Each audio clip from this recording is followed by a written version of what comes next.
بات وہی ہے کہ ہم انسان ہیں.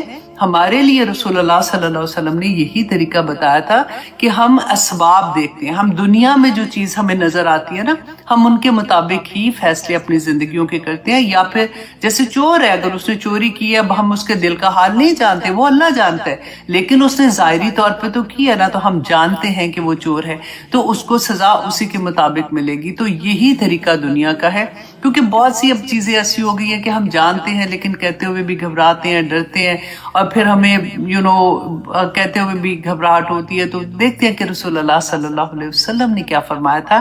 امام طبرانی روایت کرتے ہیں کہ ابو ہریرہ رضی اللہ عنہ نے فرمایا کہ رسول اللہ صلی اللہ علیہ وسلم نے فرمایا کہ جب آدمی حج کے لیے نکلتا ہے، رائٹ، حج کے لیے نکلتا ہے اور وہ حلال رزق، انڈر لائن کریں کہ وہ حلال رزق سے حج کے لیے نکلتا ہے، اپنا سفر وہ بھی شروع کرتا ہے اور وہ لبیک اللہم لبیک کہتا ہے، تو آسمان سے ایک منادی ندا کرتا ہے کہ تیرا لبیک کہنا قبول ہو، اور رحمت الہی تجھ پر نازل ہو، تیرا سفر حلال اور تیری سواری بھی حلال ہے، کیونکہ وہ حلال رزق لے کے نکلا تھا نا، اور تیرا حج بھی مقبول، اور تیرا حج گناہوں سے پاک ہے. ٹھیک ہے، اب آپ نے یہ سارا سنا نا کہ کس طرح سے آسمان سے فرشتے پکارتے ہیں، اس کے لیے دعائیں کرتے ہیں جب وہ نکلتا ہے سفر کے لیے. رسول اللہ صلی اللہ علیہ وسلم نے ہمیں بتایا نا، اور پھر بتایا کہ جب آدمی حج کے لیے نکلتا ہے اور حرام کی کمائی کے ساتھ حج کے لیے نکلتا ہے، تو وہ سفر شروع کرتا ہے اور وہ کہتا ہے کہ لبیک اللہم لبیک، تو آسمان سے ندا کرنے والا پکارتا ہے کہ تیرا لبیک قبول نہیں، نہ تجھ پر رحمت ہو، تیرا سفر خرچ جو تو نے ٹکٹ پائے کیا ہے جہاز پہ جانے کا، وہ تیرا سفر خرچ جو ہے وہ بھی حرام، تیری کمائی حرام، اور تیرا حج گناہوں سے آلودہ اور بے اجر ہے. اللہ اکبر. تو یہ آپ نے حدیث سن لی ہوگی، آپ اس پہ تدبر کیجئے گا، سوچئے گا، کیونکہ جب ہمیں کوئی حدیث سے جواب ملتا ہے نا، تو اس سے بہتر جواب تو کوئی بھی نہیں ہوتا. تو اللہ سبحانہ تعالیٰ سے دعا کریں کہ اللہ سبحانہ تعالیٰ ہماری کمائیاں حلال کی رکھیں، تاکہ ہمارے بچوں، وہی کہتے ہیں نا کہ بچوں کے پیٹ میں ایک حرام کا لقمہ بھی نہ جائے. اللہ سبحانہ تعالیٰ ہم سب پہ اپنی رحمت نازل فرمائے.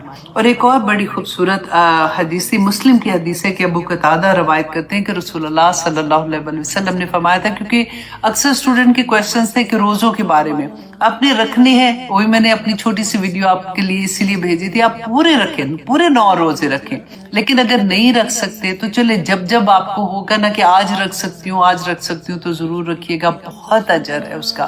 اگر کوئی بھی نہیں رکھ سکتے، مشکل ہے، ہر ایک ڈیفرنٹ ہوتا ہے نا، تو پھر 9 ذی الحج کا جو عرفہ کے دن کا روزہ ہے نا، جو آپ کے ملک میں، آپ کے شہر میں جو عرفہ کا دن ہوگا، اس کے دن کا جب آپ روزہ رکھیں گے، تو رسول اللہ صلی اللہ علیہ وسلم نے فرمایا تھا کہ پچھلے سال اور آنے والے سال کے گناہوں کا کفارہ ہو جاتا ہے. اللہ اکبر، کتنی پیاری بات ہے نا، اتنا بڑا روزہ ہے. تو اللہ سبحانہ تعالیٰ ہمیں توفیق عطا کرے کہ ہم یہ رکھ سکیں. لیکن آپ یہ دیکھیے گا کہ وہ گناہ جو ہم اللہ کی حقوق پورے نہیں کرتے، نماز، روزہ، حج، زکوٰۃ، ایسے والے ہمارے چھوٹ جاتے ہیں، انشاءاللہ اللہ سبحانہ تعالیٰ ہمیں معاف کر دیں گے.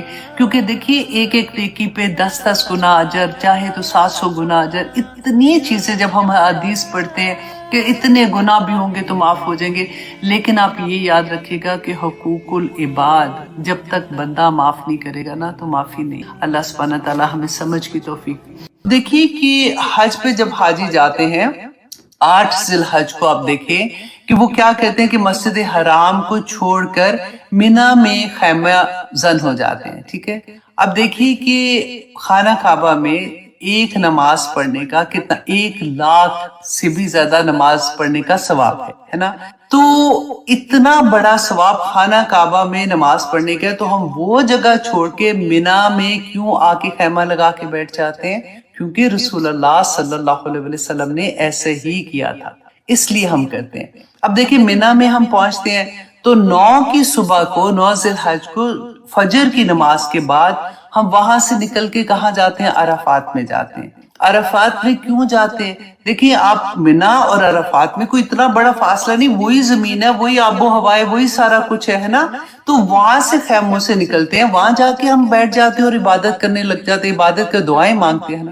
تو وہاں پہ ہم کیوں کرتے ہیں؟ کیونکہ رسول اللہ صلی اللہ علیہ وسلم نے ایسے ہی کیا تھا کہ وہ فجر کی نماز کے بعد عرفات کے لیے نکلے تھے. اب دیکھیے وہاں پہ ہم جاتے ہیں، یہاں سے تو ہم عبادت کرنے جاتے ہیں نا، اتنا دل میں جوش جذبہ ہوتا ہے کہ ہم نے یہ کرنا ہے، ہم ایسی عبادت کریں گے، ہم نمازیں پڑھیں گے، نوافل پڑھیں گے. اچھا وہاں پہ جا کے اب عرفات میں آپ دیکھیے خطبہ سنتے ہیں نا، تو اس کے بعد ظہر عصر کی نمازیں اکٹھی پڑھتے ہیں. اب وقت پہ نماز پڑھنے کا تو اتنا زیادہ ثواب ہے، وہاں پہ وہ نمازیں ہم اکٹھی پڑھتے ہیں اور قصر پڑھتے ہیں. کیوں پڑھتے ہیں؟ کیونکہ رسول اللہ صلی اللہ علیہ وسلم نے ایسے پڑھی تھی، ہم اپنی مرضی سے نہیں کر سکتے. اب عرفہ میں آپ سوچئے ہم دعائیں کرنے کے بعد سورج غروب ہونے کے بعد ہم وہاں سے نکلتے ہیں تو ہم مزدلفہ چلے جاتے ہیں رات گزارنے کے لیے. اب سورج غروب ہونے کے بعد اب دیکھیں مغرب کا ٹائم تو عرفہ میں آ گیا، لیکن ہم مغرب نہیں پڑھتے. ایون دو ہم وہاں پہ ادھر ہی ہوتے ہیں، ہم ابھی نکل رہے ہوتے ہیں، لائنیں بنا رہے ہیں، رش اتنا ہوتا ہے، لیکن مغرب نہیں پڑھتے. مغرب ہم جا کے مزدلفہ میں مغرب اور عشاء اکٹھی پڑھتے ہیں. کیوں؟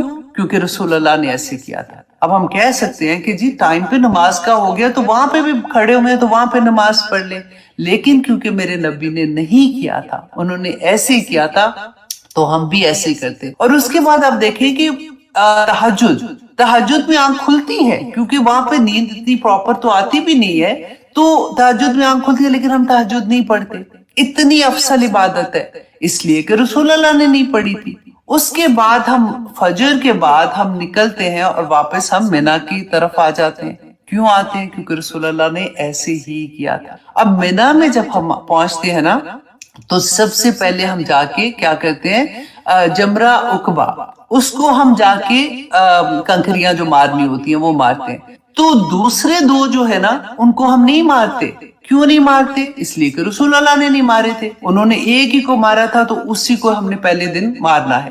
پھر اس کے بعد ہم واپس آتے ہیں، ہم قربانی کرتے ہیں. اس کے بعد جو آدمی ہے وہ اپنے بال کٹائیں گے، سر گنجا جیسے کہتے ہیں نا وہ کراتے ہیں.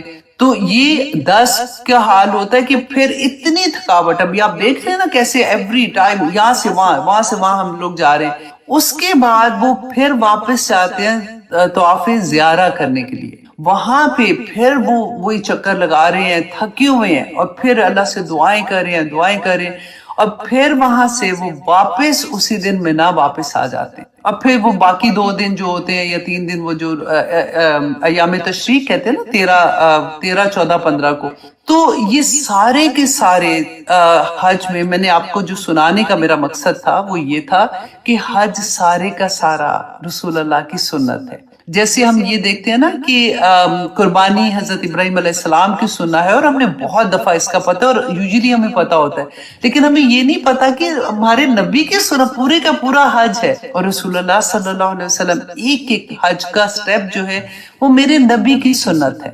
اور اس میں سبق کیا ہے آپ یہ دیکھیں کہ حاجی جو ہے وہ جب یہ سارا کچھ کرتا ہے اور اس کو یہ پتا ہوتا ہے کہ میری مرضی کے بغیر تو میں ادھر سے ادھر نہیں ہل سکتا، مجھے رسول اللہ صلی اللہ علیہ وسلم کی سنت پہ عمل کرنا ہے، تو جب وہ واپس آئے گا اپنے گھر میں تو پھر اپنے ہر عمل میں رسول اللہ صلی اللہ علیہ وسلم کی قولی سنت اور ان کی فعلی سنت، وہ ہر سنت رسول اللہ کی پوری کرے گا.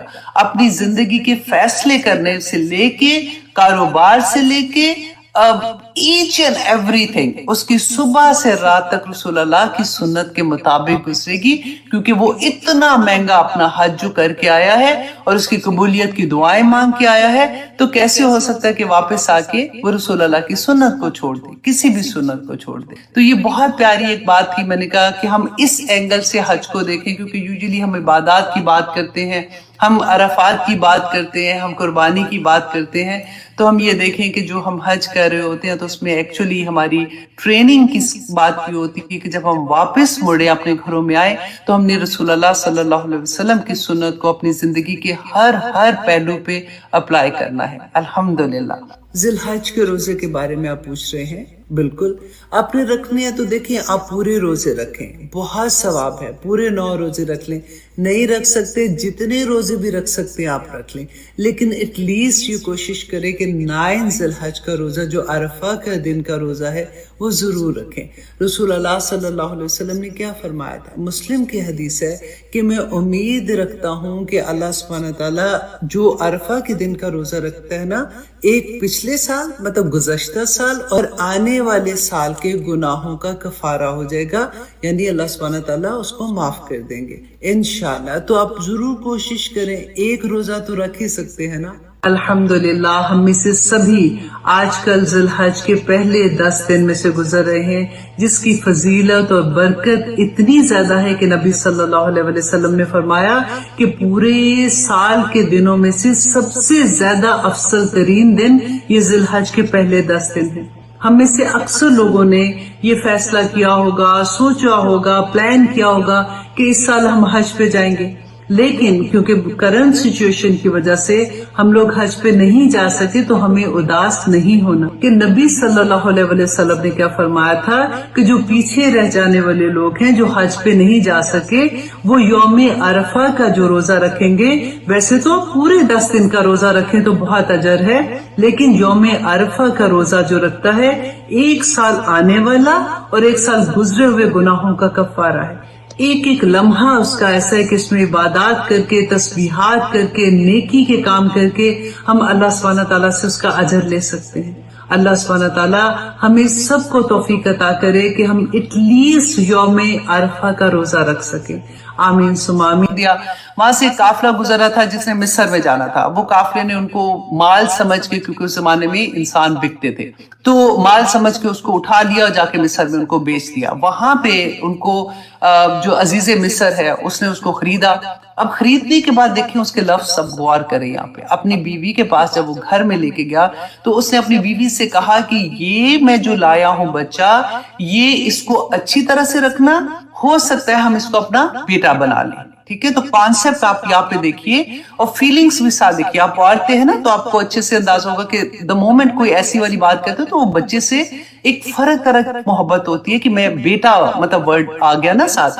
اچھا، اب یوسف علیہ السلام اس گھر میں بڑے ہو رہے ہیں، وہ پہلے میں نے آپ کو بتایا تھا 10 سے 12 سال کا بچہ، اب وہ بچہ جو ہے وہ بڑا ہو رہا ہے اور وہ بچہ جو ہے اب ہو گیا کتنا 18-20 سال کے درمیان میں، اور وہ پیارے بھی تھے لیکن ابھی پیارے کو آپ سائڈ پہ کرے۔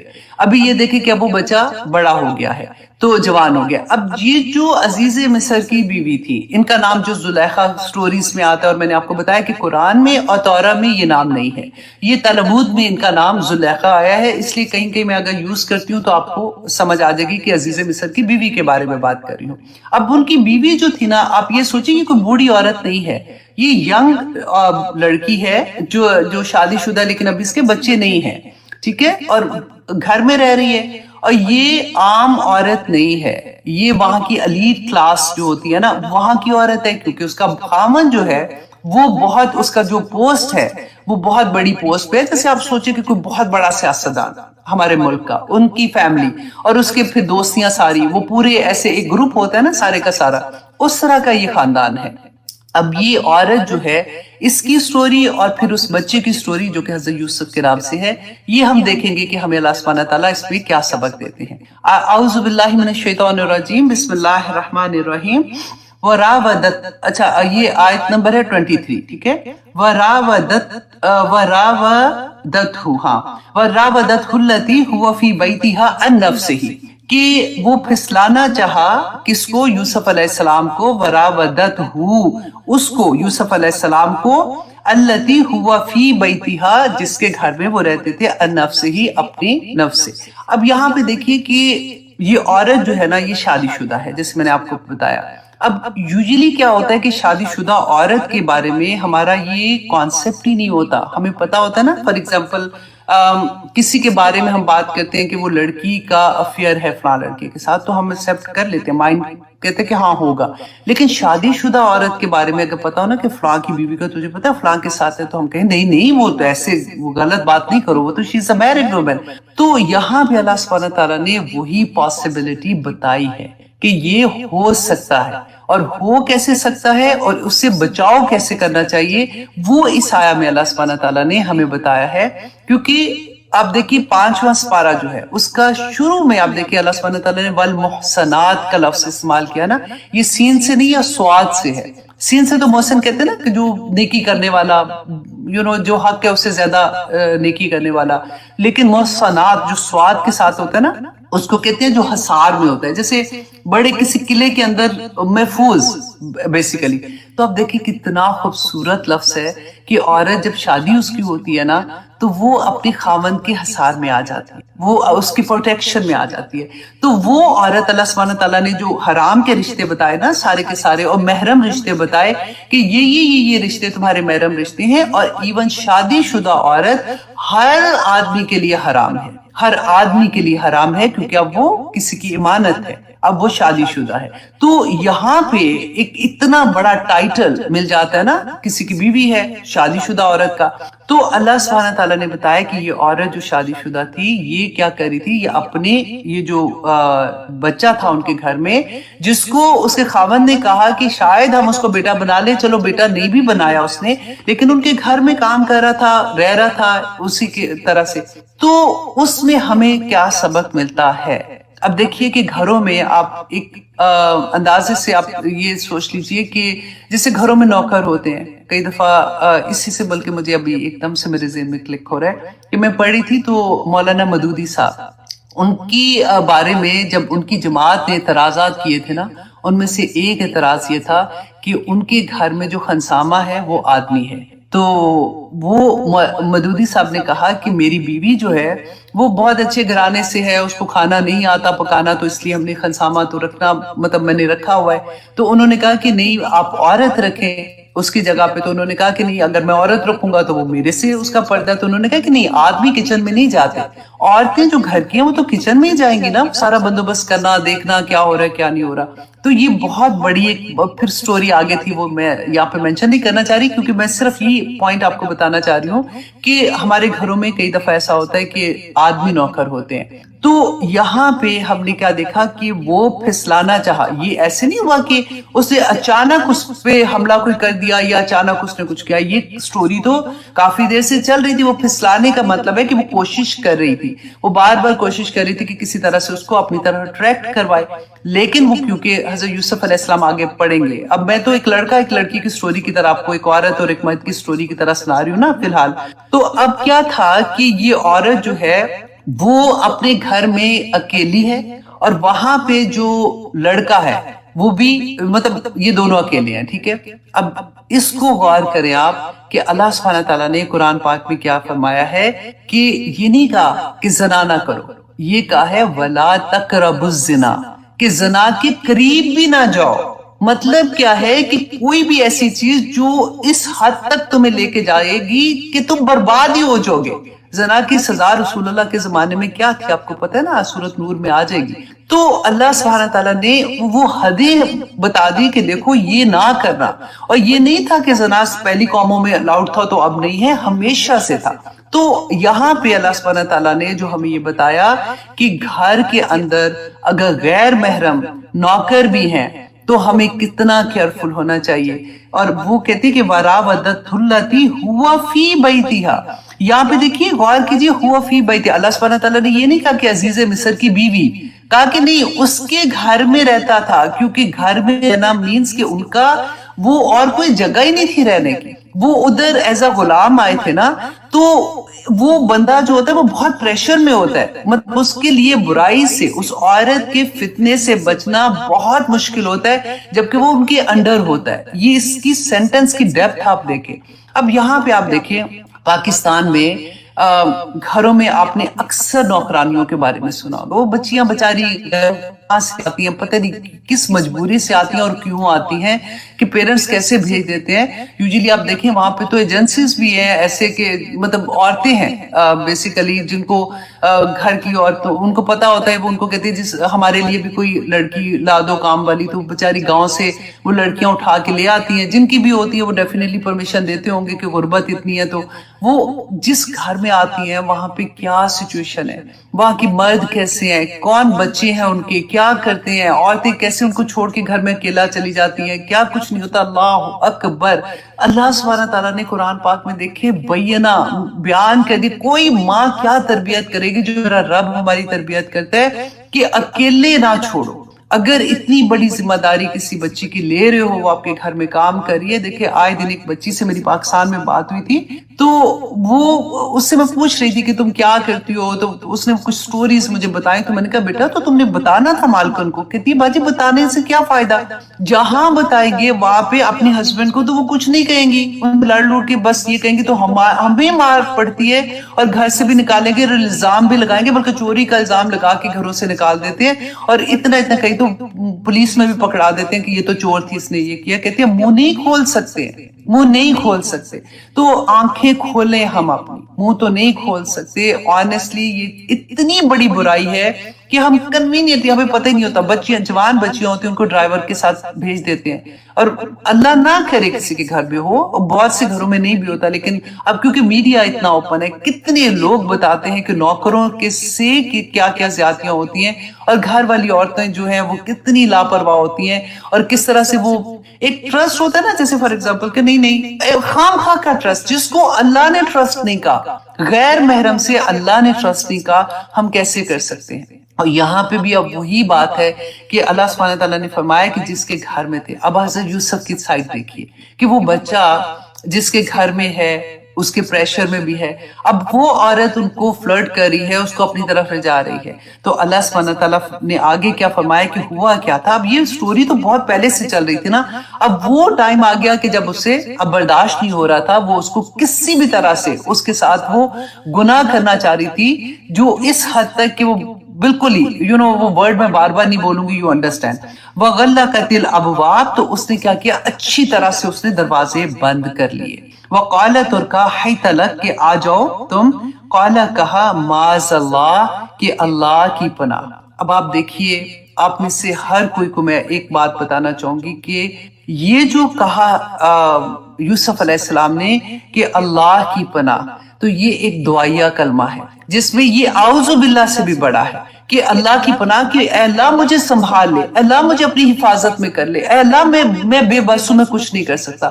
جب بھی ہم میں سے کوئی بھی کبھی بھی کسی سچویشن میں آئے گا تو یہی دعا پڑھیے گا، اعوذ باللہ. اگر یہ یاد ہے اعوذ باللہ من الشیطان الرجیم، تو ہماری زندگی میں اتنا کامن ہے نا، وہ پڑھ لیا کریں، اللہ اپنی حفاظتوں میں لے لے گا. آپ دیکھیے کہ آج کل کتنا کامن ہے، جاب پہ ہراسمنٹ ہوتی ہے، اسکولوں میں بچوں کے، کیونکہ آدمی پڑھا رہے ہوتے ہیں تو اسکول میں بھی ایسی والی چیزیں ہم نے دیکھی ہیں. گھروں میں جو کام والے ہیں وہ ادھر ہراسمنٹ ہو رہی ہوتی ہے. اب وہ زمانہ آ گیا کہ ہم وی ٹاک اباؤٹ، اور کرنا بھی چاہیے، کہ ہم چھوٹے چھوٹے بچوں کو good touch and bad touch کا بتا رہے ہوتے ہیں کہ بیٹا یہ یو ہیو ٹو انڈرسٹینڈ کہ گڈ ٹچ کیا ہوتا ہے، بیڈ ٹچ کیا ہوتا ہے، ایسے نہیں کرنا، ایسے نہیں کرنا. الحمدللہ یہ اتنی اویئرنیس تو آ گئی ہے ہم لوگوں میں، لیکن اب دیکھیں کہ ہمارا معاشرہ جا کدھر رہا ہے. یہاں پہ اللہ سبحانہ تعالیٰ یہ جو فرمائے کہ انہوں نے کیا کہا تھا کہ اللہ میں تیری پناہ میں آتی ہوں. اسی طرح سے ہم صبح شام کے کلمات بھی پڑھتے ہیں نا کہ اعوذ بکلمات اللہ التامہ والے، تو وہ ایوری مارننگ ایوری نائٹ ضرور پڑھ کریں جب بھی کبھی آپ کام میں ہوں گے، کیونکہ کئی دفعہ ہوتا ہے مجبوریاں ہو جاتی ہیں لوگوں کی. اور میں آئی ڈو انڈرسٹینڈ بہت ابھی ریسنٹلی میری ایک بچی سے بات ہوئی ہے، اتنی پیاری بچی جس کی خدی جاب چھوٹ گئی.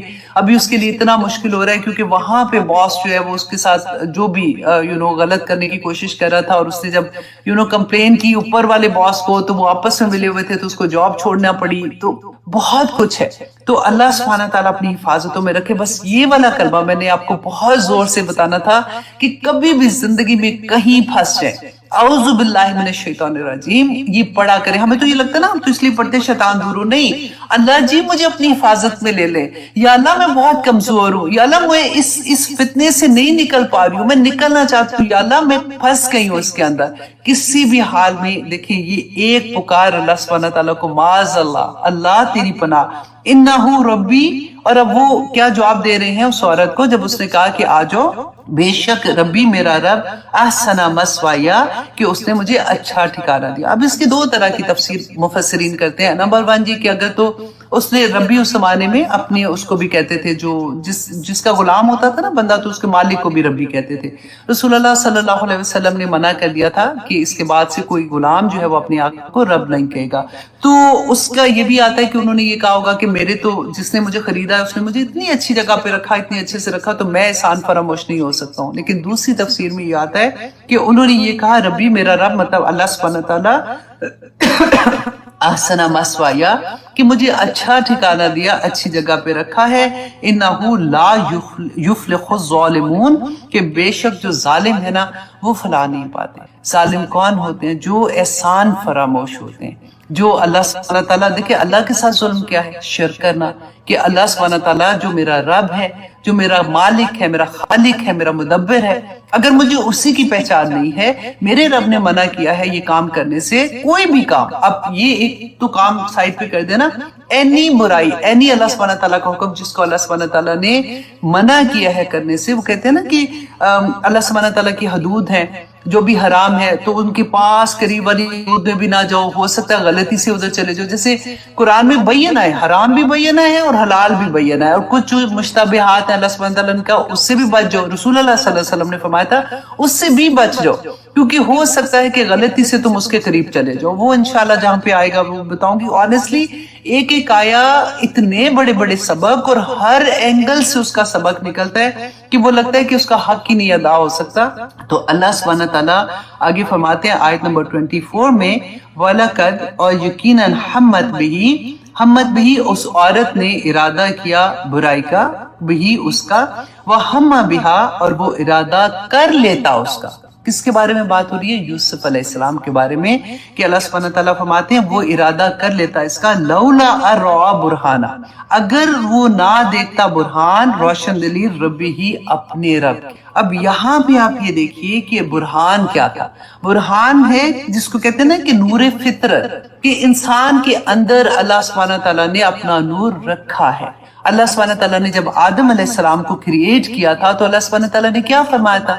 یاد ہے آپ کو کہ وَنُفِخَ فِيهِ مِن رُوحِهِ، کہ اللہ سبحانہ تعالیٰ نے وَنُفِخَ فِيهِ، اللہ نے اپنی روح، وَنُفِخَ فِيهِ مِن رُوحِهِ، اپنی روح کو اس کے اندر، مطلب وہ اس میں یہ کہتے ہیں کہ روح کو اس میں حکم میں لیتے ہیں کہ اللہ نے اپنا حکم اس پہ نازل کیا تھا اور روح اس کے اندر ہے، تو ہمارے اندر اللہ کا نور ہے، ہم آدم علیہ السلام کی اولاد ہے نا۔ تو یہ نور جو ہے نا، اس کو پالش کرتے رہنا، اس پہ کام کرنا، اس میں جب بھی کوئی برائی آئے گی، ہم نے وہ پڑھا ہے، رسول اللہ نے فرمایا تھا کہ جب تم ایک برائی کرتے ہو نا تو ایک نقطہ لگتا ہے، رائٹ، اور جب اس کے بعد تم اچھائی کرتے ہو تو وہ نقطہ مٹ جاتا ہے۔ اچھائی جو ہوتی ہے، نیکی جو ہوتی ہے، وہ برائی کو ختم کر، اس کا کفارہ بن جاتی ہے نا، تو اگر ہوتا رہتا ہے ایسے۔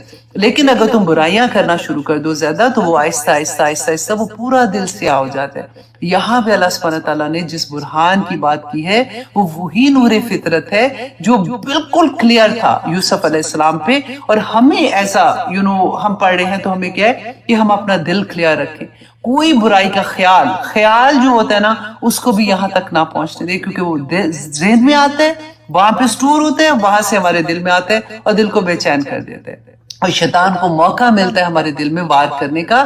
تو جب یہ کلیئر ہوگا تو واللہ اللہ کا پھر وعدہ ہے، دیکھیں ایک کام ہم نے کرنا ہے اور اللہ کے وعدے کو ہم نے دیکھنا ہے۔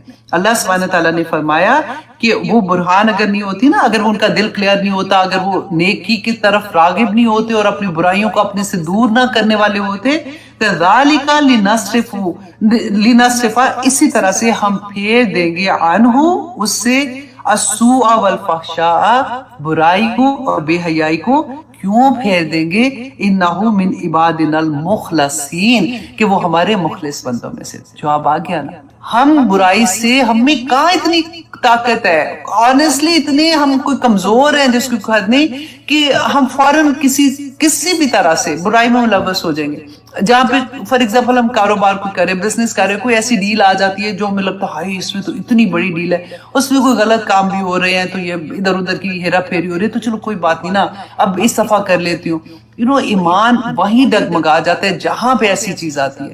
ہم اتنے کمزور ہیں, اللہ سبحانہ تعالیٰ سے مدد نہیں لیں گے تو کچھ بھی نہیں ہوگا. دیکھیں یہ سارا اللہ نے کہا برائی کو بھی اور بے حیائی کو اللہ سبحانہ تعالیٰ پھیر دیں گے.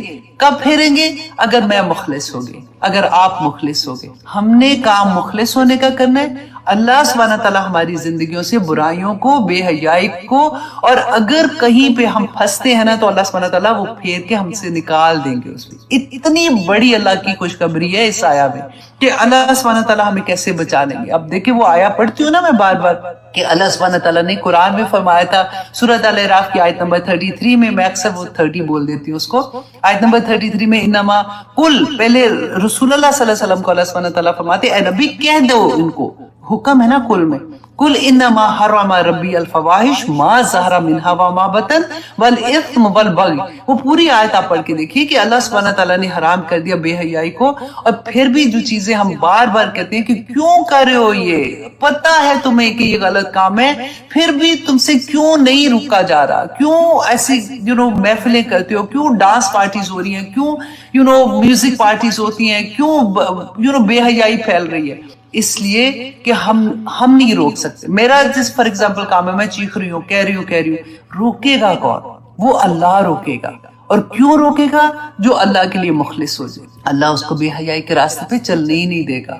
واللہ اللہ سبحانہ تعالیٰ کے وعدے سچے ہیں, حق ہے. اللہ سبحانہ تعالیٰ اس کو گناہ کی طرف بھی نہیں آنے دیں گے.